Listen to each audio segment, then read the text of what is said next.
नमस्कार। आज चलते हैं प्रश्नावली 13.3 के प्रश्न संख्या 4 पर। इससे पहले के प्रश्नों को हमने वीडियो के माध्यम से हल दे दिया है। तो चलते हैं प्रश्न संख्या 4 पर।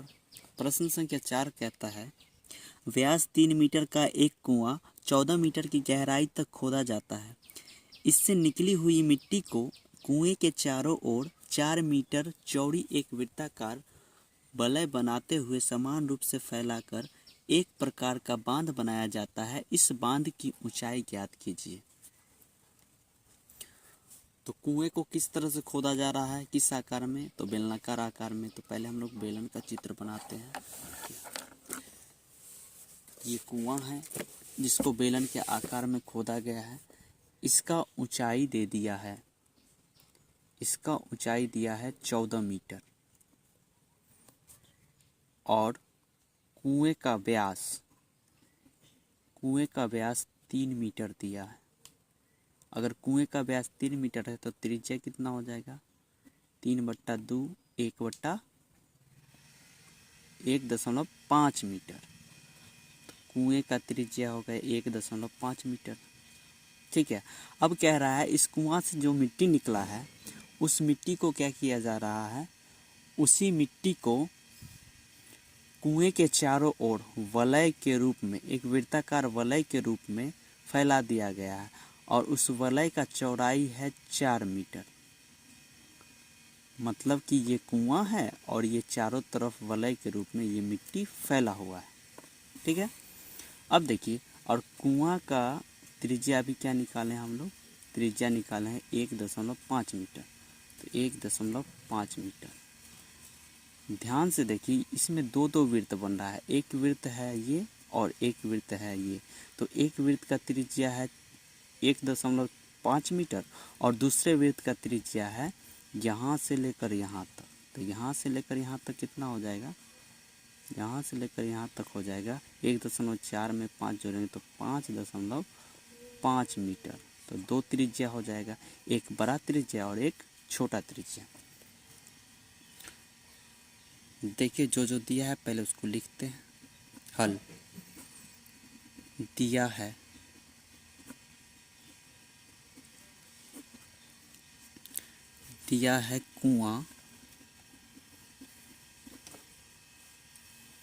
कुआं का ऊंचाई बोलिए या गहराई, सॉरी यहाँ गहराई ही अच्छा लगेगा। कुआं का गहराई। अब देखिए, यहाँ पर गहराई या ऊंचाई वो बराबर ही होता है। दिया है 14 मीटर। अब ये वृत्ताकार अगर ये वलय है फैलाया गया है तो इसमें चौड़ाई के साथ साथ कुछ न कुछ ऊंचाई भी होगा।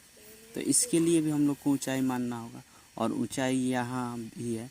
तो इसको मान लेते हैं हम लोग गहराई को h1 और h1 कितना दे दिया है?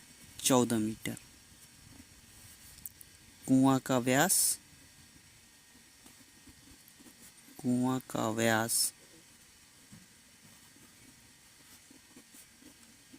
d दे दिया है 3 मीटर। तो त्रिज्या क्या हो जाएगा कुआं का? तो कुआं का त्रिज्या हो जाएगा 3/2 यानी 1.5 मीटर। ठीक है। अब देखिए, ये वलयाकार बन रहा था, इसमें बताए हैं दो वृत्त बन रहा है, एक बड़ा वृत्त और एक छोटा वृत्त। ठीक है। तो बड़ा वृत्त को मान लेते हैं, त्रिज्या क्या है? Capital R. माना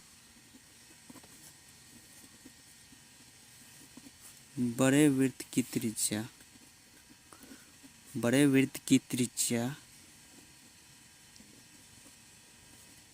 कैपिटल आर बराबर क्या हो जाएगा? देखिए, कैपिटल आर क्या हो जाएगा? तो यहाँ से यहाँ तक हो जाएगा बड़े वृत्त का त्रिज्या, यहाँ से यहाँ पूरा। तो यहाँ से यहाँ तक है 1.5 और यहाँ से यहाँ है 4 मीटर। तो ये दोनों ऐड होकर क्या हो जाएगा? बड़े वृत्त का त्रिज्या 1.5 प्लस में 4 जोड़ेंगे तो 5.5 मीटर। ठीक है। बड़े वृत्त का त्रिज्या निकल गया। अब देखिए क्या करते हैं, तो यहाँ पर जो मिट्टी लगा होगा इस वलय में, उस मिट्टी का आयतन जो होगा इस कुएं से जो खोद कर निकाला गया मिट्टी है उसके बराबर, क्योंकि इसी मिट्टी को ही तो फैला कर यहाँ वलय बनाया गया। तो कुएं का जो आयतन होगा, यानी कुएं का जो मिट्टी का आयतन होगा वो किसके बराबर हो जाएगा? वलय का आयतन। तो उसको बराबर कर देंगे और वहाँ से हम लोग का इसका ऊंचाई भी निकल जाएगा। तो वलय का ऊंचाई हम लोग मान लेते हैं h2।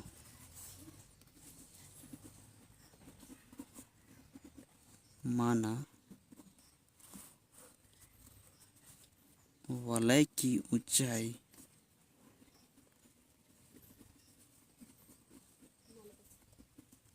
h2 बराबर, वलय की ऊंचाई बराबर h2, क्या मान लेते हैं? h2। तो देखिए अब क्या हो जाए, वलय का आयतन बराबर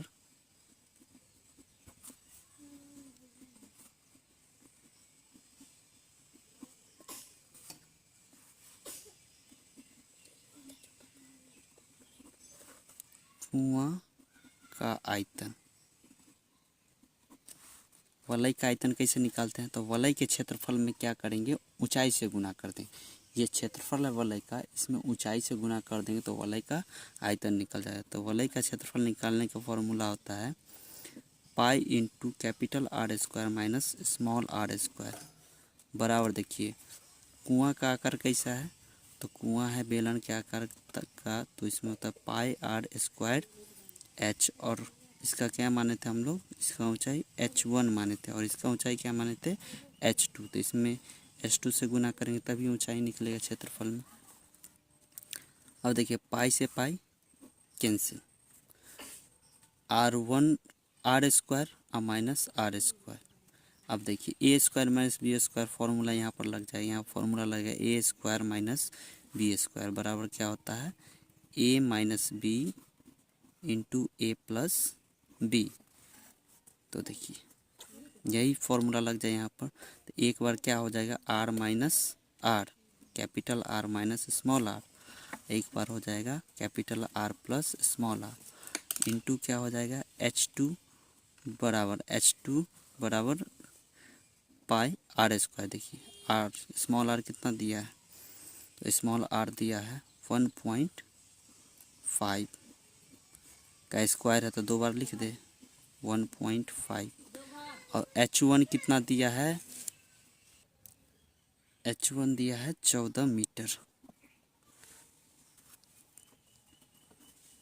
देखिए कैपिटल R अभी निकाले थे, कैपिटल R कितना है? 5.5 माइनस, और स्मॉल r कितना है? 1.5, और यहाँ क्या हो जाएगा? 5.5 प्लस 1.5। h2 कितना है? वही तो हम लोग को निकालना है। h2 बराबर क्या हो जाएगा? देखिए इसको गुना करने पर हो जाएगा 2.25 इंटू 14।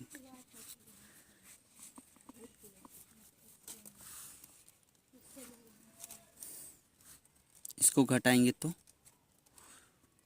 5 में से 5 जाएगा 0, अब पॉइंट, अब 5 में से 1 जाएगा 4, यानी 4.0। अब पॉइंट के बाद 0 लिखा नहीं जाता है, सिर्फ 0 रहे तो लिखा नहीं जाता। तो यहाँ हो गया 4, और यहाँ पर ब्रैकेट का मतलब हो गया इनटू,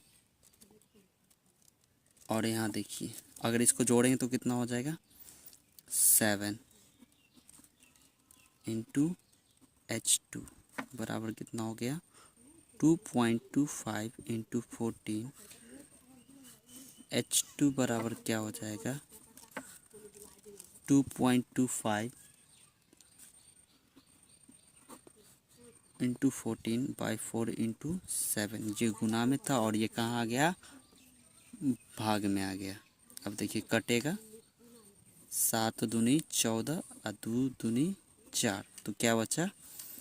h2 बराबर 2.25 बट्टा में 2, और काटेंगे तो कितना हो जाएगा? 1.125 मीटर।